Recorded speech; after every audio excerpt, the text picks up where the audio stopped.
Hey guys, what's going on? So again, come up with a new video, and this time we will discuss about what exactly are the important point which you should remember before filing the form GSTR 3B. So इस video में हम हिंदी में बात करेंगे क्योंकि ये video काफ़ी important है और काफ़ी लोगों को इसमें काफ़ी इश्यूज भी हैं। मुझे खुद ये पॉइंट्स बनाने में काफ़ी टाइम लगा है। कल रात को मैं यही सोचे आ रहा था कि ऐसा नहीं ऐसा होगा, ऐसा नहीं वैसा होगा। तो मुझे क्योंकि इस वीडियो में काफ़ी एक अच्छे से पॉइंट बनाने थे सीक्वेंस वाइज की, ताकि मैं आपको अच्छे से डिलीवर कर सकूं। तो इसलिए ये थोड़ी सी इंपॉर्टेंट भी है, और क्योंकि GSTR 3B की ड्यू डेट भी आने वाली है जो कि 20 अगस्त है। सो इसलिए ये वीडियो थोड़ी स्पेशल है, इम्पॉर्टेंट है। और अगर आपके कोई फ्रेंड्स हैं जो कि ये सोच रहे हैं कि कैसे भरनी है, कैसे डिटेल कलेक्ट करनी है, सो उनको भी ये वीडियो शेयर कीजिए, क्योंकि काफ़ी लोग मेरी वीडियो नहीं देखते क्योंकि वो इंग्लिश में होती है।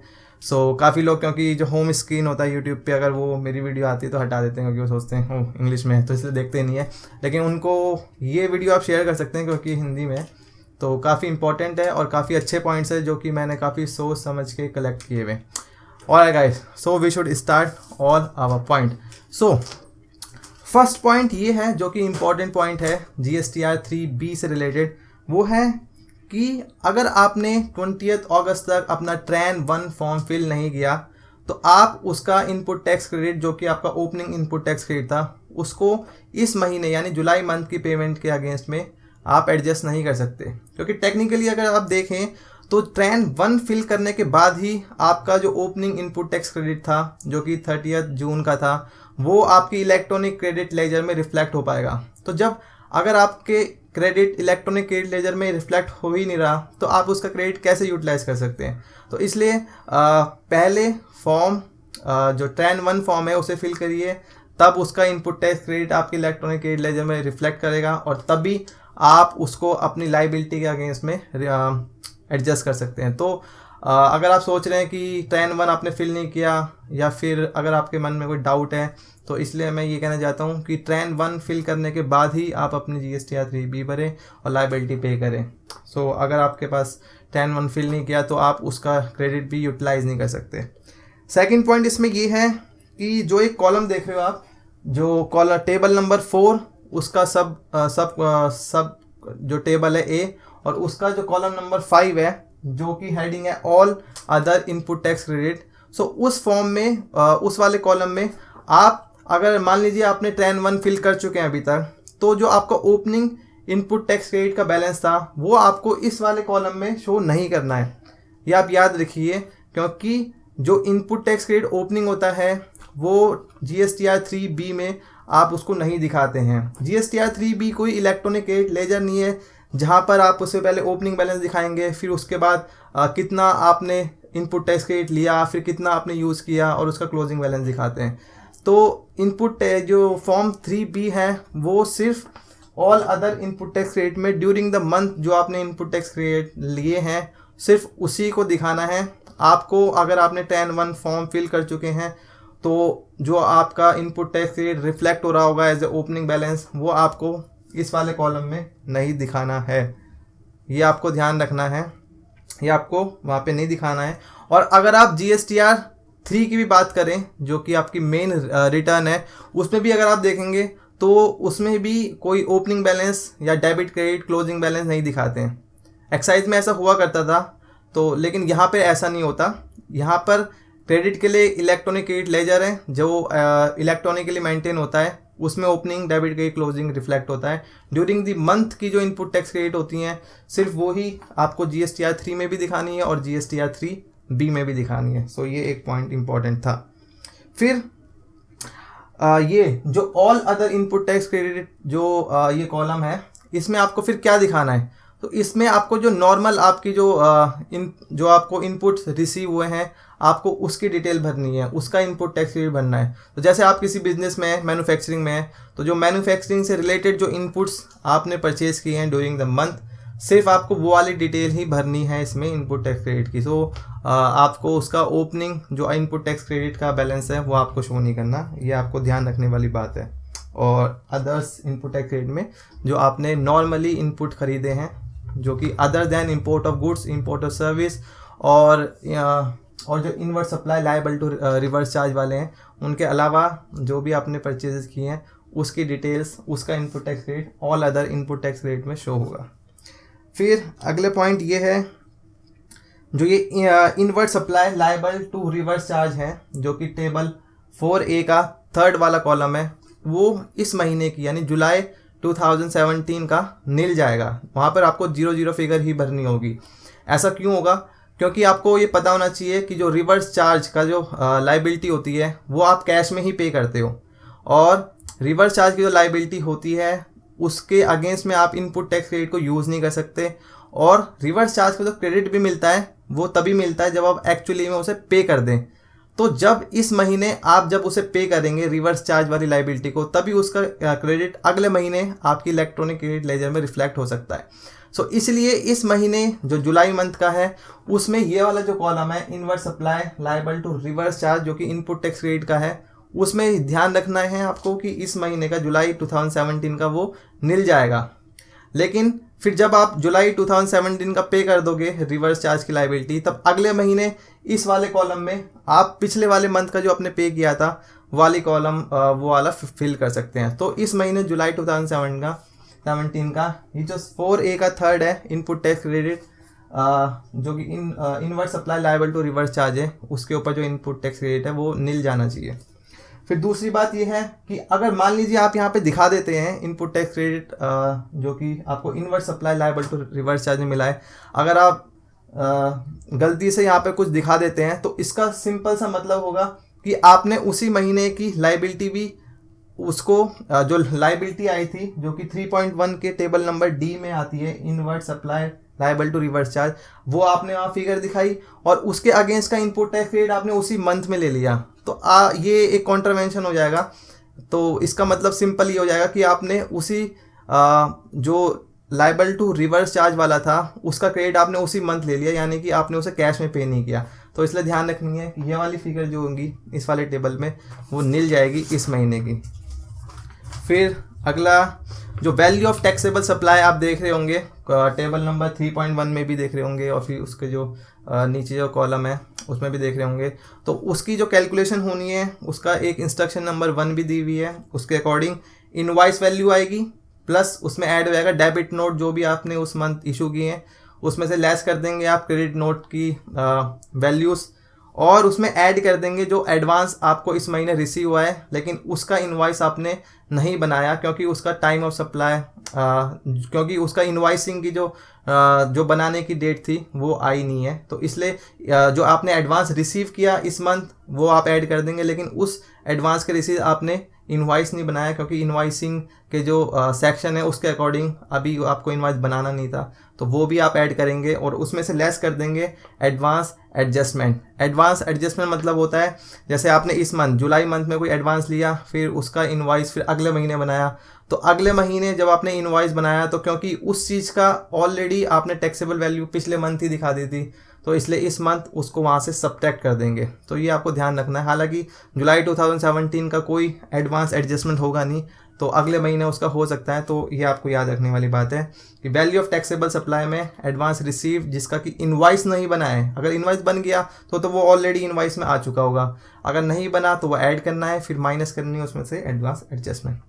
नेक्स्ट वन है जो टेबल नंबर 6.2 है जो कि TDS और TCS क्रेडिट से रिलेटेड है, वो भी आपकी नील जाएगी इस मंथ की क्योंकि अभी तक TDS और TCS के प्रोविज़न एप्लीकेबल हुए नहीं है, तो इस वजह से आपको उसमें कोई फिगर नहीं डालनी। अगर आप सोच रहे हैं कि ये TDS क्या आ गया है नया कॉन्सेप्ट, तो एक ब्रीफली बता देता हूँ। TDS उनके ऊपर एप्लीकेबल है जो कि गवर्नमेंट एजेंसीज़ हैं, वो उनकी अगर 2.5 लाख से कॉन्ट्रैक्ट वैल्यू एक्सीड होती है तो उन लोगों को TDS काटना है, और TCS का है जो इलेक्ट्रॉनिक कॉमर्स ऑपरेटर हैं वो अपने प्लेटफॉर्म के थ्रू किसी सप्लायर के सप्लाई करवाते हैं कोई प्रोडक्ट और सर्विसेज भी, तो उनके लिए TCS टैक्स कलेक्ट करना है।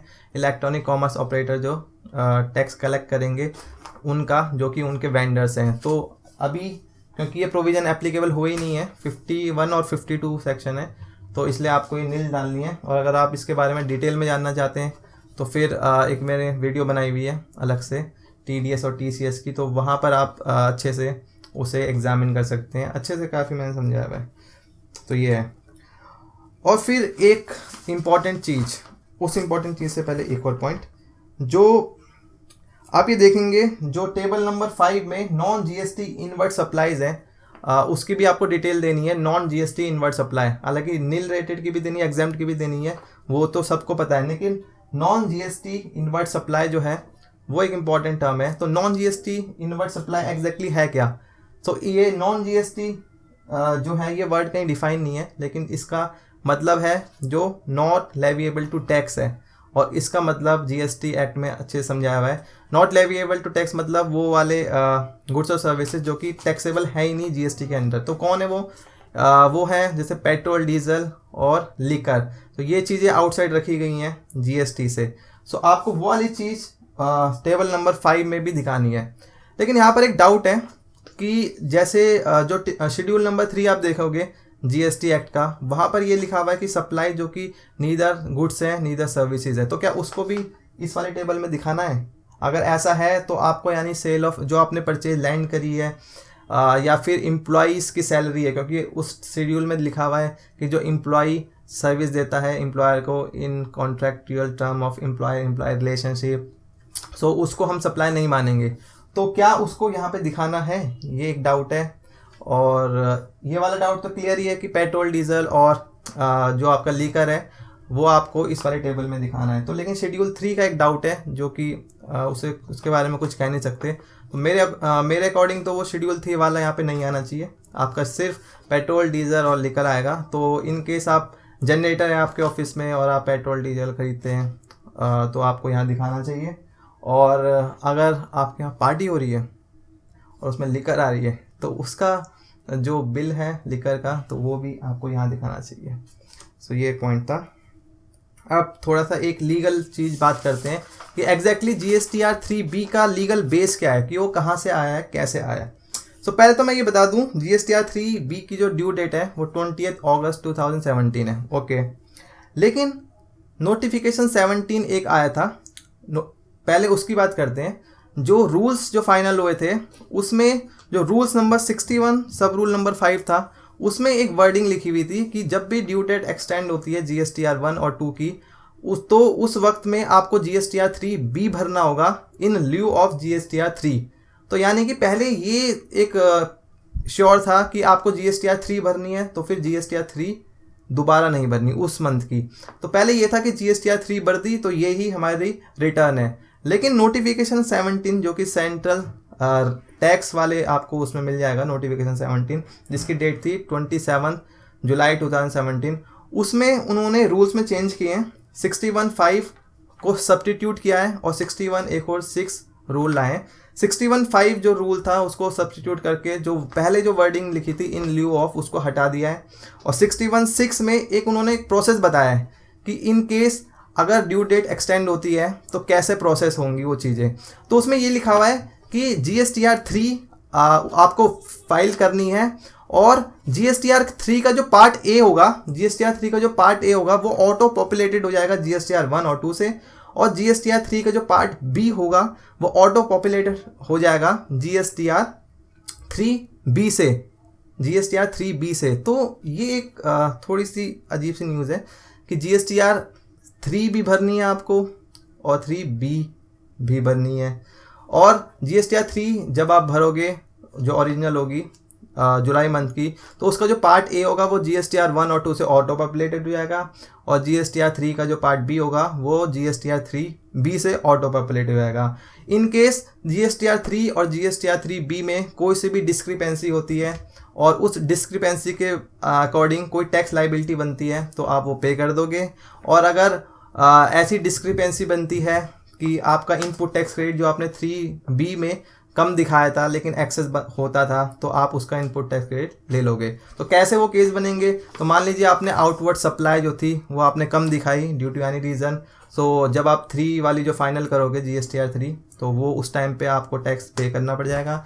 और इन केस 3B जब आपने फाइल किया और उसका इनपुट टैक्स क्रेडिट कम शो किया तो आप उसका इनपुट टैक्स क्रेडिट बाद में जब 3 वाली फाइनल करोगे तब वो ले सकते हैं। और date of filing of GSTR 3 है 15 सितंबर 11 से लेके 15 सितंबर जुलाई मंथ की, और 26 से लेके 30 सितंबर अगस्त मंथ की। सो ये आपको एक ध्यान में रखने वाली बात है कि एक प्रोसेस बताया हुआ है, वो कि रूल नंबर 61 सब रूल नंबर 6 है। तो आपको 3B तो भरनी है 20 अगस्त तक, उसके बाद आपको GSTR 3 दोबारा भरनी है, जुलाई मंथ की भरनी है 15 सितंबर तक, और अगस्त मंथ की भरनी है 30 सितंबर तक।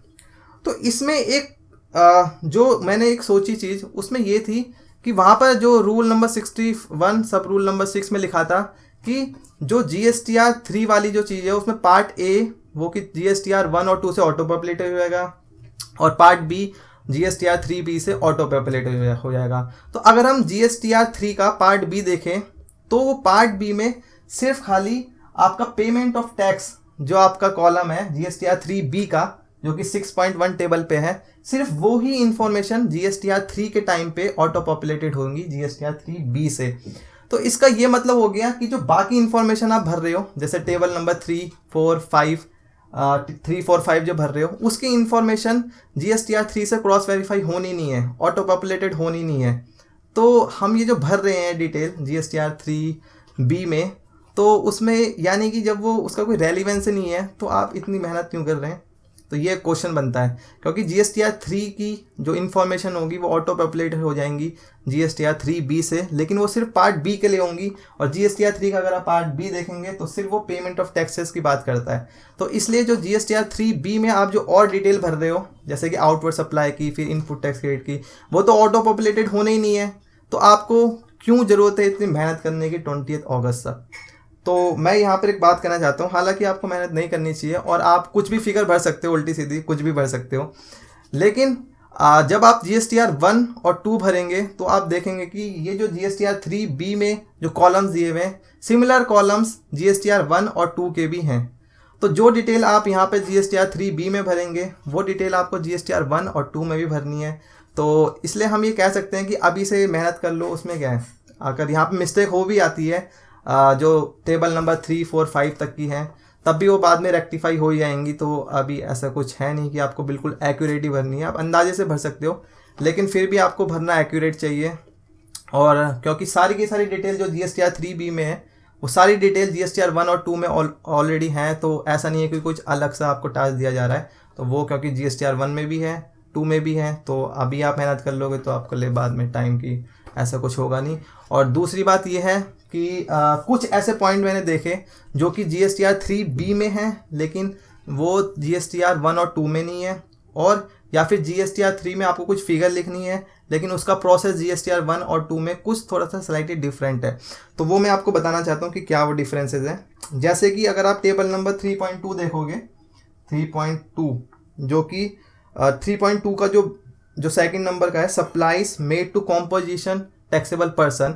तो अगर आप वो देखोगे GSTR 3B का, तो वो डिटेल आपको GSTR 1 में कहीं शो नहीं करनी। तो इसलिए ये थोड़ी एक एक्स्ट्रा इन्फॉर्मेशन है जो कि 3B में देनी है। तो मेरे अकॉर्डिंग तो आप इसमें ऐसा कर सकते हैं कि सप्लायर को देख लो कौन सा आपका कंपोजिशन डीलर है, फिर उसका सेल्स अकाउंट देख लो, वहाँ से आप रफ फिगर लिख लो, क्योंकि वो आपको डिटेल वहाँ भरनी नहीं है GSTR 1 में, तो एक थोड़ी सी मेहनत ज़्यादा है। तो ये डिटेल आपको GSTR 1 में नहीं भरनी। और दूसरी बात, जो आप टेबल नंबर 4D का 1 देखोगे, 4D का 1 जो कि इनएलिजिबल इनपुट टैक्स क्रेडिट की बात करता है as per section number 17 subsection 5। तो GSTR 3B में आपको एक कंसोलिडेट फिगर देनी है, लेकिन अगर आप इसका प्रोसेस GSTR 1 में देखेंगे तो वहाँ पर एक इंस्ट्रक्शन नंबर 2 का क्लॉज नंबर 4 है, वहाँ पर एक इंस्ट्रक्शन दी हुई है। आपको पता होगा कि जो GSTR 2 का जो कॉलम क्लॉज नंबर 4 है, वहाँ पर एक इंस्ट्रक्शन दी हुई है। तो क्योंकि कैसे प्रोसेस होती हैं चीज़ें मैं आपको बताता हूँ। GSTR 2 पहले तो सप्लायर GSTR 1 भरता है, फिर उसकी इन्फॉर्मेशन GSTR 2A में ऑटो पॉपुलेटेड हो जाती है, फिर 2A के बाद वो 2 में आती हैं। कब आती हैं? जब आप उसको एक्सेप्ट, रिजेक्ट या फिर पेंडिंग में डाल देंगे या फिर कोई मॉडिफाई कर देंगे।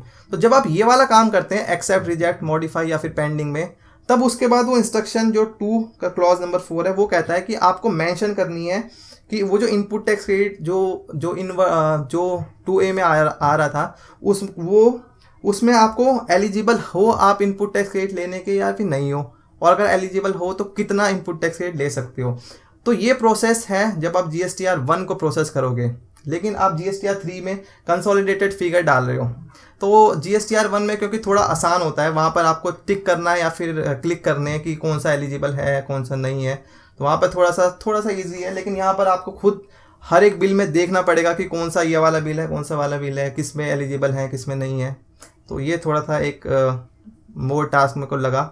हालांकि जो 17 सबसेक्शन 5 है उसमें थोड़ी सी लिस्ट है। जैसे कि एग्जांपल के लिए आप कार खरीद रहे हो, कार खरीदी, कार क्योंकि एक स्पेशल नेचर की चीज़ है तो उसका इनपुट टैक्स रेट क्योंकि आपको मिलना नहीं है, तो आप ये जो टेबल 4D1 में है वो आप दिखा दोगे, और जब आप GSTR 1 करोगे उस टाइम पे जो सप्लायर होगा वो तो आपको दिखा देगा उसने सप्लाई की। और जब आप वहाँ पर एक्सेप्ट रिजेक्ट के बाद एक ऑप्शन आएगा, वहाँ पे मेंशन करना है कि आप एलिजिबल हो कि नहीं, वहाँ पर आप नो कर देना। तो ये एक प्रोसेस में डिफरेंट है स्लाइटली।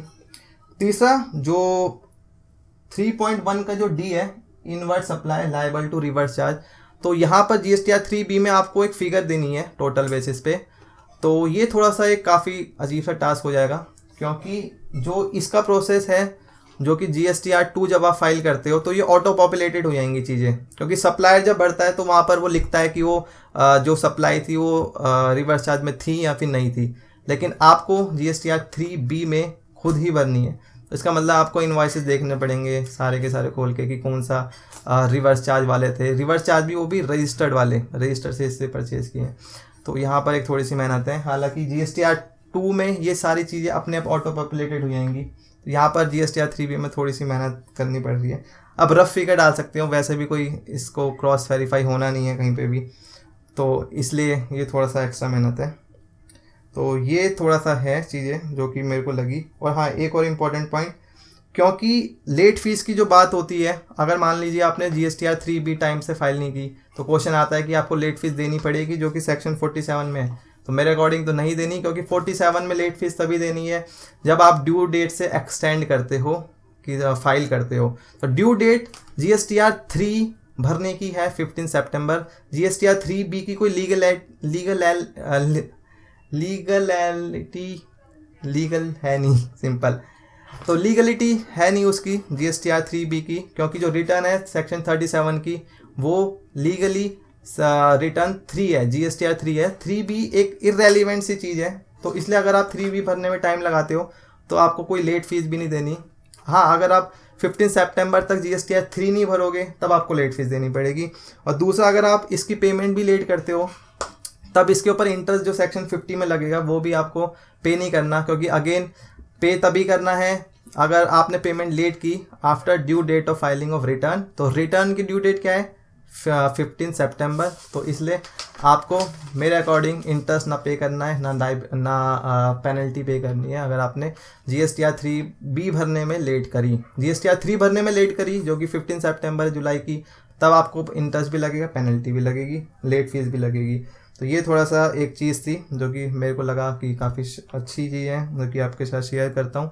और GSTR 3B का मेरे को लगता है आने का यही रीज़न था कि बस एक वो आपको डराना चाहते हैं या फिर थोड़ा सा कहना चाहते हैं सीरियस हो जाओ, कि ताकि थोड़ा आप अभी सीरियस हो जाओगे तो फिर बाद में के लिए आसान होगा। नहीं तो आप GSTR 1 भरने के टाइम पे सीरियस हो गए और जबकि उसकी डेट निकल जाएगी। तो थोड़ा सा गवर्नमेंट ने ये थोड़ी चालाकी करी है कि आपको पहले ही GSTR 3B के थ्रू आपसे सारी डिटेल भरवा देंगे, फिर बाद में आपसे क्रॉस बोलेंगे अच्छा चाहिए तो ऐसी रिटर्न थी, आप मेन GSTR 1 2 3 है तो इसलिए। तो ये थोड़ा सा सीरियस करने के लिए था आपको, कि ताकि आप ड्यू डेट की चक्कर में ना पड़े, आप पहले ही काम कर लें। तो मेरे को यही लगा, बाकी यही है। तो ये एक वीडियो थी जहाँ पर थोड़ा सा इंपॉर्टेंट था, काफ़ी लोग परेशान भी थे, कंफ्यूज थे, डरे हुए थे। तो ये मैंने कोशिश करी है कि मैं अपने वर्डिंग के थ्रू आपको इन्फॉर्म कर दूँ।